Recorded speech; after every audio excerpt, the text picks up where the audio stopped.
January 2nd, 2018.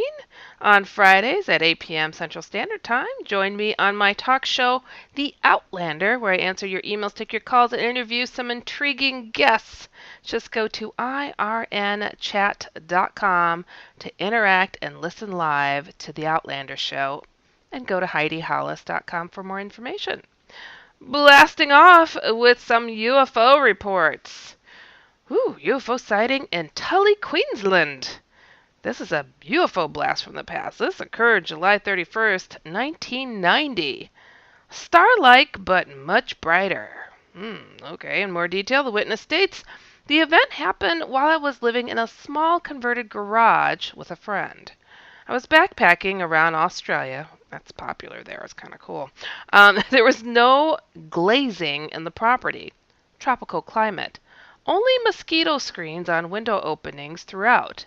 The main entrance was an existing garage door, therefore large and facing the road, which was about 20 meters away.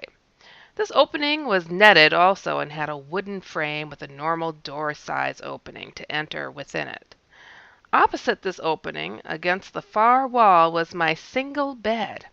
It had a window, netted over the bedhead, facing the other direction. Behind the house was forested swampland with no properties. On the other side of the road was a forested mountain, Mount Mackay National Park, and as such there were also no properties in view from the entrance. This mountain was regarded by me as somewhere between a hill and a mountain. It was completely undeveloped with dense and tropical rainforest cover. Okay, everybody got a mental image. I think that's pretty well painted. On the evening in question, I got into bed to go to sleep. It was probably around 9 p.m. to 10 p.m. and dark, as sunset was around 6 p.m. My friend had also retired for the evening. All lights were off, and it was totally dark. There were no street lights or any man-made lighting to be seen in this location at the time. Quite remote. I remember it being a clear evening, no wind, and in the mid-20s degrees Celsius. I estimate normally. I sleep about without any problems of any sort, but after what must have been an hour of tossing and turning in bed, I found myself asking the question, "What's wrong?" It soon dawned on me that the reason I could not fall asleep was because I was afraid. I remember distinctly feeling that this realization startled me into full alertness. I realized that I had the distinct feeling of being watched. I immediately sat up in bed and peered through the mosquito mesh through the window behind me. As it is low-lying wooded swampland in that direction, I couldn't see a thing. There was nothing but total blackness. After reassuring myself that I was just being silly, I turned back and as I was lying down again, looked out of the entrance of the garage door opening opposite. I could clearly see Mount Mackay, silhouetted against the night sky. It was really rather bright in this direction. I saw a lone star above the mountain and to the right and thought, wow, that's a bright star. Then it dawned on me that it was way too bright to be a star. It was illuminating the hillside forest, and I estimate that it had a similar intensity to a full moon. It was, however, smaller than a full moon. Looking back, its actual size was difficult to gauge. As I said, it was like a very bright and very large star. It was close to the ground, a few hundred meters maybe. Again, it's hard to give a good estimate for something without features or sound. Then I remember that I said to myself, "That's not a star. That's a UFO." To my astonishment, and before I could finish the sentence, the object immediately moved to the left and down in the path that I would describe, like if you roll a coin off a table. A parabolic arched path, maybe? It did not seem to accelerate, but moved from a standstill and kept a constant speed. The timing of my realization and its starting to move out of sight was the most alarming thing about it. To this day I am convinced this was not a coincidence, but rather it had been monitoring me and my thoughts. This may sound like paranoia. Regardless, I genuinely believe this fact, and given the very real fear I had experienced beforehand, point logically to the possibility of this. The object disappeared behind the ridge of the mountain, which I estimate to be 1 or 2 kilometers away. I took about 1 second to move from a standstill to being out of sight. I looked for just a few seconds, waiting for it to reappear, but it didn't. I then went to sleep without any problem. The feeling of being watched had gone. Looking back, I am surprised I did not question it. Wait longer for it to reappear. Search its possible landing site the next day, etc. Later that year, while picking grapes as a seasonal worker, I went to the library and found a book on UFO sightings in Australia. I read it, and it discussed finding swamp weed circles, like crop circles, in the swamps around the Tully area. Tully, Queensland was approximately 5 kilometers from the location of this incident. It may have been the book, Alien Honeycomb, the first solid evidence of UFOs by John Pinckney and Leonard Reisman. As I read this book around that time in Australia, though not 100% certain, I remember this passing explanation in the book for reasons obvious. This is not the only UFO sighting I have had, but I think it was an encounter of the second kind. As such, I felt it worth documenting for research purposes. I hope it is of some use. I have attempted to make a photo montage rendering using Google Earth showing the exact location, and it is attached. This is a very close approximation of what I experienced, showing the object's position before it moved. Thank you, DS. Isn't that weird?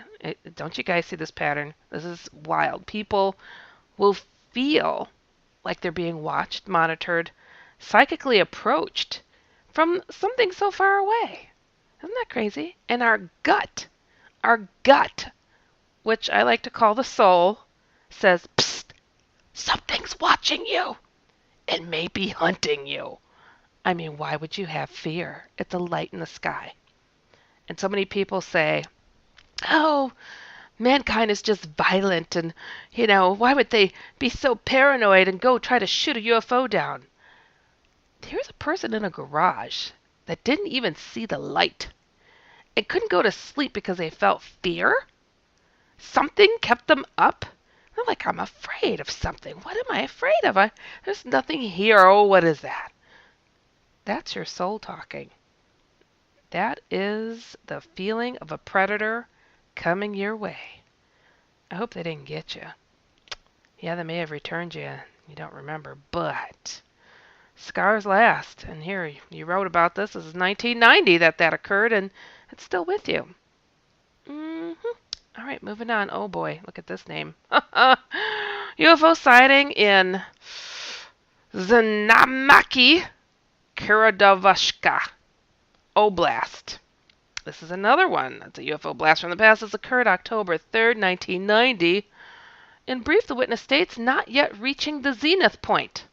The object took a diamond-shaped shape. At the edge of the diamond-shaped object have flashed sequentially of light white lamps.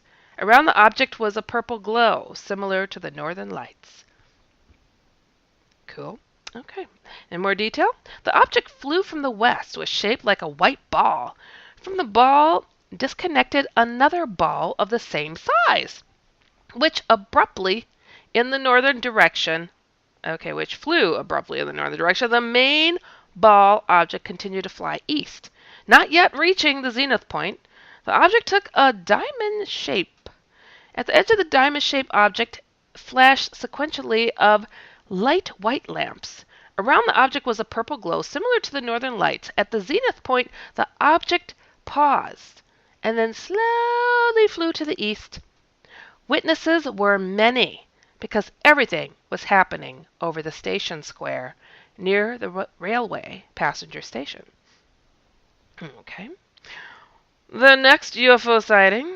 This is a black triangle sighting in Portsmouth, England. This occurred January 9th, 2018, UFO over Portsmouth Harbor.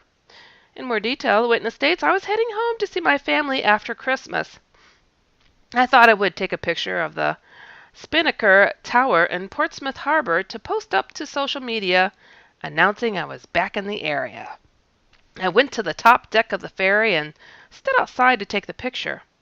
It was only after I had taken the picture that I noticed the strange red-orange colored lights in a triangle formation to the right of the tower.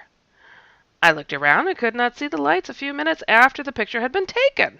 I checked to see if there was building work, but the height of the object not only appears to be too high, but the area it is in its over water. Okay. There was a small amount of cloud cover and the white light to the side. Must be a bright star. Okay. Um, I don't edit this. The next UFO sighting happened in Great Falls, Maryland. August 4th, 2017, a UFO above the Washington Monument at the National Hall. What? What? You guys always say, if there's UFOs out there, let it come to Washington and land on the White House lawn. Well, it's pretty close. All right, so the witness states, me and my family were in D.C. for a White House tour. We walked to the Lincoln Memorial and I climbed the steps. The view from there is awesome. You can see the whole mall. So I decided to take some pictures. It was around 11 a.m. and I took about 3 pictures in a row of the Washington Monument. At the time, I didn't see anything, but later that night when I got home, I was looking through the pictures when I noticed something odd about one of them. The first picture was totally normal, but in the second one, on the right of the Washington Memorial, I saw a little black disc-shaped object just hovering next to it. I swiped to the third picture to see if it was in that one too, but it was gone. It must have disappeared quickly, as these pictures were taken within seconds of each other. I don't know the exact size of it, but it must have been big if it showed up on my phone camera. At first I assumed it was just a plane or a drone, but if I'm not mistaken, the skies above the mall and monument are a strict no-fly zone. Yeah, you got that right. As the Capitol and the White House are in close proximity. It's been on my mind for a while. I just want an explanation for it. I would have reported it sooner, but I wasn't sure how. Oh, boy. I have got to take a look at this. Okay. All right, I'm looking. I'm clicking. Nothing there. Nothing there. Ooh. Black saucer shape. Boom. Nothing there. Oh, that's a pretty cool shot. Well, aliens have arrived in Washington for all the people that needed that evidence. All right, so moving on. The next UFO sighting happened in Cairn, Scotland. This occurred January 5th, 2018. Unknown object, aqua blue center with 2 white lights, one higher than the other, moved from left to right. In more detail, in living room watching television. Window is next to the television, brightness of 2 white lights and really bright aqua blue center. Okay, we're just jumping into the description. Aqua blue not really visible due to short fallings of my CCTV camera. 3 initially, a drone. Okay, maybe they're saying number 3. Initially a drone, but too big and too perfect.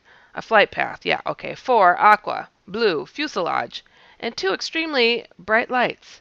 Left one slightly higher than the right. Lights flashed on and off. Number 5? Confused as to what it actually was. Number 6, object carries on flight path behind large tree in front garden and reemerges for a few seconds past the tree. Footage starts at 17:32 and finishes at, okay.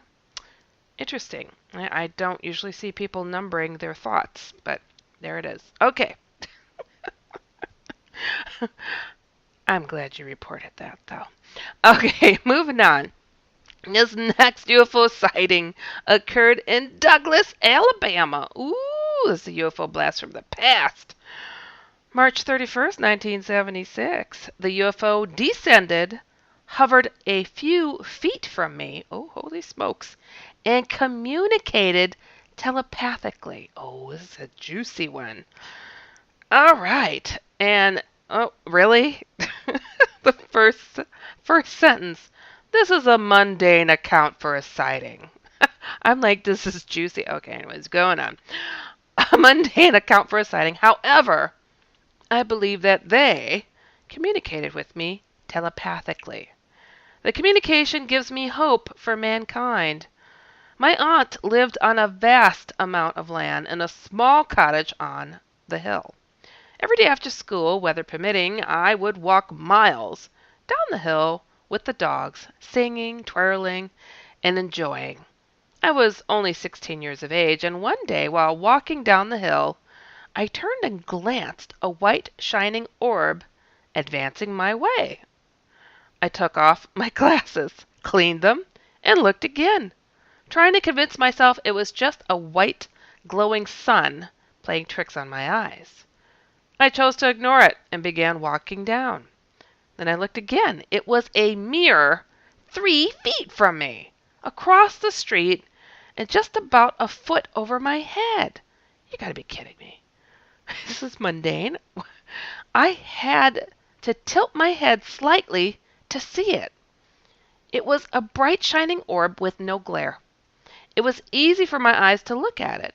Looking at it in disbelief, it's as though they knew what I was thinking at that instant.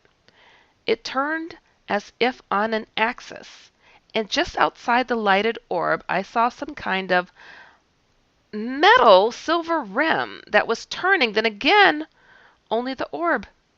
My mind was convinced it was real. Then a question came into my mind, something like, quote, "Would you like to go to our planet?" "Yes, please." What?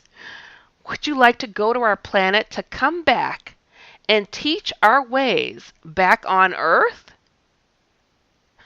Wow. I did not have any fear, and my thoughts were too many people would worry about me. I can't go.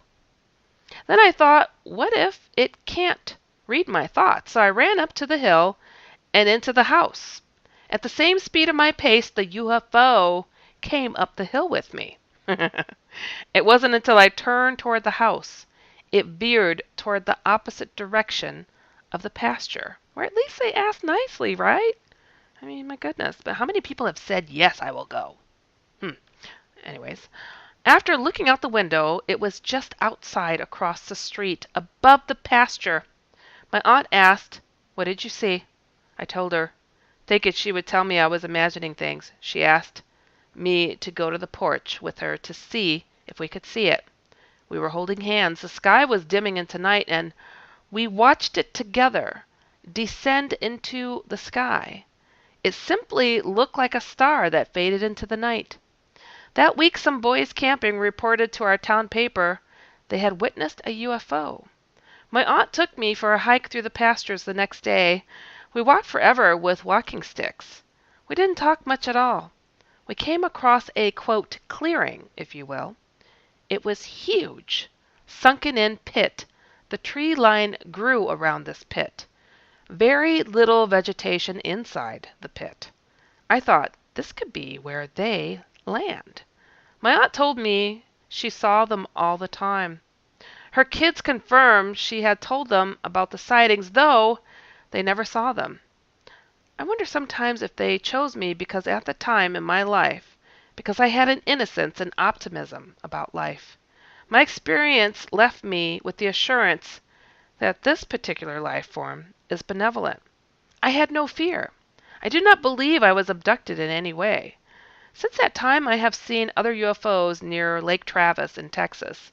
My kids have witnessed them as well. One event is well documented in the news, orbs speeding down above Lake Travis. My son and I witnessed that one together. Well, aren't you lucky? People who find UFOs fascinating for their entire lives never get the opportunity to see a UFO, and here it runs in your family. Oh, they're following that bloodline. And your aunt, I mean, you, your kids, your aunt, I mean, it's 3 generations going here.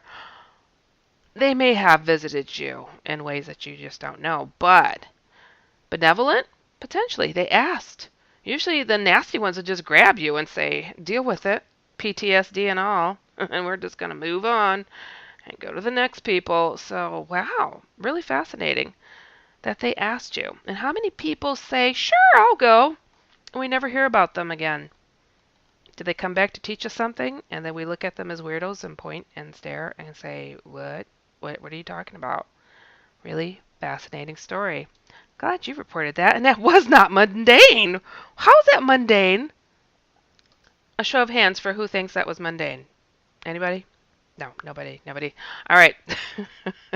That was a good one. Wow. Okay, moving on to a paranormal point. Because we got to mix it up sometimes, don't we? All right. This one is just entitled Haunted House. All right. Okay. This person is telling their story. Hello, my name is Mark. Hey, Mark. And one of my true paranormal stories was read on on a video, but I decided to share another one. As some people know from that video, okay, Okay, before I start, I would like to apologize as this will be a very long story. Okay, we'll try to go as fast as we can. These stories that I'm going to share is from when I lived in this haunted house for a whole year by myself as a freshman in high school. Who abandoned you? Oh, gosh. Due to some complicated family circumstances, I would say. My parents didn't want to see me for a while as they have actually done something like this in the past. Wow. They put me in this house that was given to us by a really good friend. Actually, it was right next door, so it wasn't too bad at all. There were many things that happened in this house, but I want to share two stories. Keep in mind, everything is important in a way. Anyways, I was supposed to live there with my eldest brother, but he hated living in his room, and I didn't know why. He just kept his stuff there and slept on the couch at the other house. My room was the last room down the hall. You look down the hall, and the door would be right in your line of sight. It wasn't to the side like my brother's room was, which was the master bedroom. My bathroom was right across from his room, and that was probably the worst thing for me. The layout of the hallway is very important. The whole house had this heavy, dark, creepy feeling to it, but my room was the only safe place. Everyone said it. You could even feel the temperature and the atmosphere change between my room and the hallway. It was like heaven versus Hades. A little background on this house. A good friend and neighbor died a few months before I moved in. Oh, come on now. He didn't die in the house. He died in New York, but both of his wives died there. Oh, come on! They died in my brother's room, but they were good people, and I know them, so I don't think they would try to scare me or him. Also, this neighborhood and all of its houses were made more than 50 years ago, so there were bound to be spirits. Also, we live near 3 cemeteries. This is just a mixture of bad stuff. Okay. Back to the creepy part. I was home alone and sitting in my room. It was about 10 p.m. I got hungry, so I decided to go over to the other house to get a snack. I walked out of my room and saw that my brother's room was open and the lights were on. I thought maybe he came back home to get something and forgot to turn off the light. So I turned it off and closed the door. I kept the hallway light on. Then I went to the other house, came back around 11 p.m. When I was about to step into the hallway, I saw that his door was wide open, but the lights were off. I had to pass this room to get to my room. I didn't want to investigate, so I took a deep breath, ran down the hallway, quickly shut his door, jumped into my room, slammed it, and locked it. I sat down on my bed and I called my brother. I was like, hey, did you come home in the past couple hours? To my horror, he said, what? No, I have been at work. I'm working overtime and I am about to leave. Why? Did something happen with my room? I gave a small, yeah, your room. Before I could finish, he said, oh, looks like I'm not coming back tonight. He left me in the dust. I sat down wondering what I should do, and I heard the sound of his door creak open. The doors of this house were very, very old, and just touching the doorknob made sounds.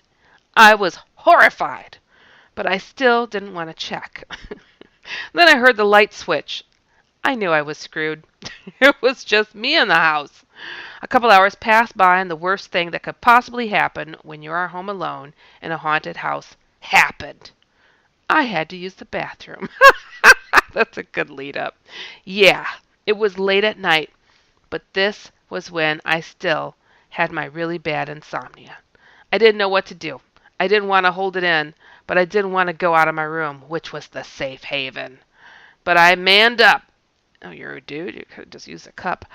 I'm just kidding. And I ran for the bathroom that was across from my brother's room. I took a glimpse at his room and saw that the door was slightly open, but the lights were on when I know I clearly turned them off. I ignored it and went into the bathroom as fast as I could. I did my business, brushed my teeth because I knew I wasn't coming back, and I stood at the door. I was afraid to open it. Right when I was going to touch the doorknob, I heard my brother's door slam open, hitting the wall behind it, and the sound of the light switch. I wanted to cry. Honestly, I was terrified, but I ran out. My tiny Asian legs moved as fast as they could, closed his door, jumped into my safe haven, slammed the door once more, and I fell to the ground. As I lay there, I heard knocking on his door. I never left my room for the rest of the night. My last and one of the most horrifying experiences I had in that house was this nightmare.